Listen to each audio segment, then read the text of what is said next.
आज हम चर्चा करेंगे सुप्रीम कोर्ट का वह फैसला जो पिछला मंगलवार को आया था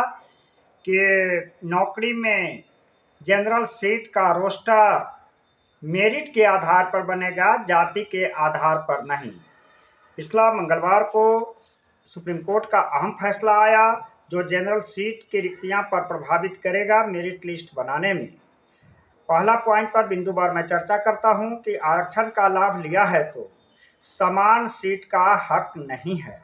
भले ही उसका कुल अंक समान श्रेणी के उम्मीदवार से अधिक हो। यदि वह उम्मीदवार, कोर्ट ने इस फैसले में उस उम्मीदवार के बारे में कहा है कि एक बार जब किसी आरक्षित श्रेणी के उम्मीदवार आरक्षण का लाभ ले लिया है तो उसे सामान्य श्रेणी के सीट पर नियुक्ति नहीं किया जा सकता है। आपको पता है कि परीक्षा की जो प्रणाली होती है, खास करके नौकरी के लिए, एक ही नौकरी के लिए कई स्टेप में परीक्षा होता है। एक में लिखित होता है, अब फिर दौड़ होता है या सब्जेक्टिव होता है। वैसी परिस्थिति में एक नौकरी के लिए एक परीक्षा में यदि आप किसी भी ईडब्ल्यूएस का, ओबीसी का, ईबीसी का, एसटी का अगर आरक्षण की सुविधा लिए हैं और अंतिम परीक्षा के दौर में यदि आपको समान श्रेणी के कटऑफ से आप अधिक लाते हैं तो वैसी स्थिति में समान श्रेणी के सीट पर आपकी नियुक्ति नहीं की जा सकती। लेकिन दूसरे पॉइंट में एक कोर्ट ने कहा है, कोर्ट ने साफ कहा है कि जनरल सीट पर ओपन कैटेगरी के किसी जाति के लिए नहीं होती है। अगर कोई उम्मीदवार बिना किसी छूट के जनरल कैटेगरी से ज़्यादा नंबर लाता है तो उसे जनरल कैटेगरी के सीट पर माना जाएगा। इसका फिर एक्सप्लेन कोर्ट ने तीसरे पॉइंट में कहा है कि यदि कोई ईडब्ल्यूएस का उम्मीदवार हो, एसटी का उम्मीदवार हो, एससी का उम्मीदवार हो या ओबीसी का उम्मीदवार हो या एबीसी की उम्मीदवार हो,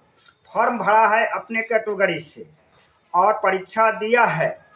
यदि उसका अधिक नंबर आता है, केवल कोई सुविधा नहीं लिया है, तो वैसी स्थिति में वह समान सीट के श्रेणी का हकदार माना जाएगा। जनरल की सीटों के लिए सभी के लिए खुली होती है। उसका जो रोस्टर बनना चाहिए वह मेरिट के आधार पर बनता है, किसी जाति के लिए नहीं होती है। यह एक अहम फैसला जो विभिन्न मामलों में विभिन्न राज्य सरकार के राज्य में हाई कोर्ट में चल रहा था, इसमें अगला में यह क्लियर किया है अब कि चाहे वह एससी का अभ्यर्थी हो, ओबीसी का अभ्यर्थी हो या ईबीसी का अभ्यर्थी हो, ईडब्ल्यूएस का उम्मीदवार हो, वह यदि किसी रियायत के जनरल कैटेगरी के उम्मीदवार से बिना रियायत का, बिना कोई सुविधा लिए हुए यदि जनरल कैटेगरी के उम्मीदवार से अच्छा प्रदर्शन करता है तो उसे जनरल सीट में शामिल किया जाएगा। यदि फिर मैं इस बात को क्लियर करता हूं कि आपको उसी परीक्षा में उसी नौकरी के लिए यदि किसी आरक्षित श्रेणी का, चाहे वह ईडब्ल्यूएस का, एससी का लाभ अगर लेते हैं, ईबीसी का लाभ लेते हैं, तब आपको यदि जनरल कैटेगरी से अधिक भी नंबर लाते हैं तो आपको इस परीक्षा में जनरल कैटेगरी के लिस्ट के मेरिट में नाम का हकदार नहीं है। यदि आप कोई केवल फॉर्म भरे हैं और कोई रियायती नहीं लिए हैं, किसी आरक्षण श्रेणी का लाभ नहीं लिए हैं, एक उदाहरण तौर पर देता हूं कि मान लीजिए कि ईबीसी एससी के लिए 82 अंक पर सीटीटी पास होता है। आपने जब परीक्षा दिया, चूंकि शिक्षक बनने की प्रक्रिया में आपको सीटीटी पास भी करना है, बीपीएससी भी पास करना है, तो वैसी स्थिति में एक स्टेप में यदि आप किसी भी आरक्षित श्रेणी का लाभ लेते हैं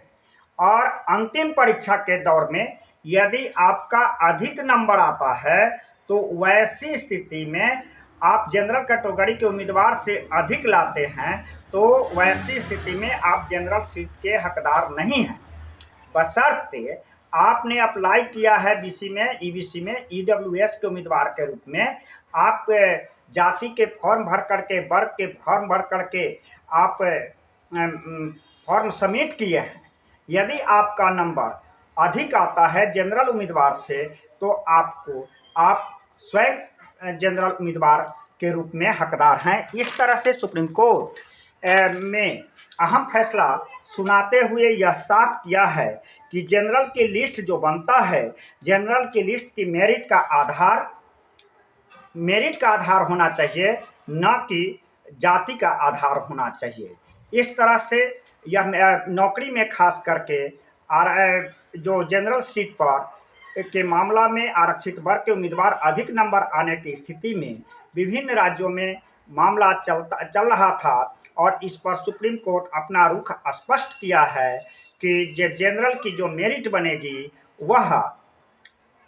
जनरल लिस्ट जो बनेगा वह मेरिट के आधार पर बनेगा, न कि जाति के आधार पर बनेगा।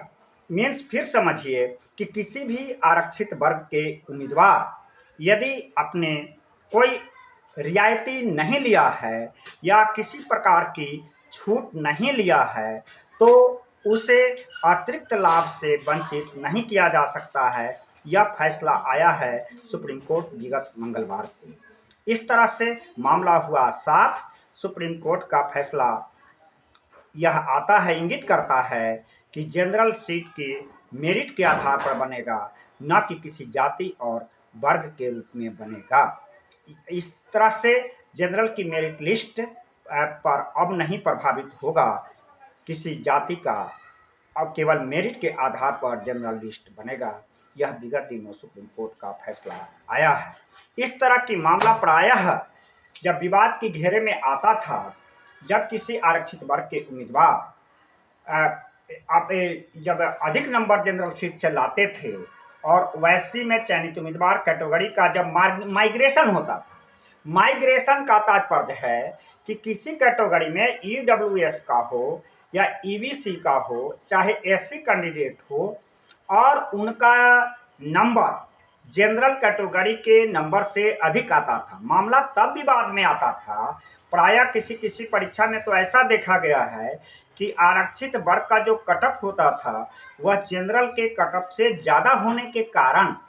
ओवर जंपिंग की कंडीशन आती थी, माइग्रेशन की कंडीशन में आती थी। इस तरह से सुप्रीम कोर्ट अपने फैसले में माइग्रेशन का किया रास्ता साफ। में जनरल का जो मेरिट लिस्ट बनेगा,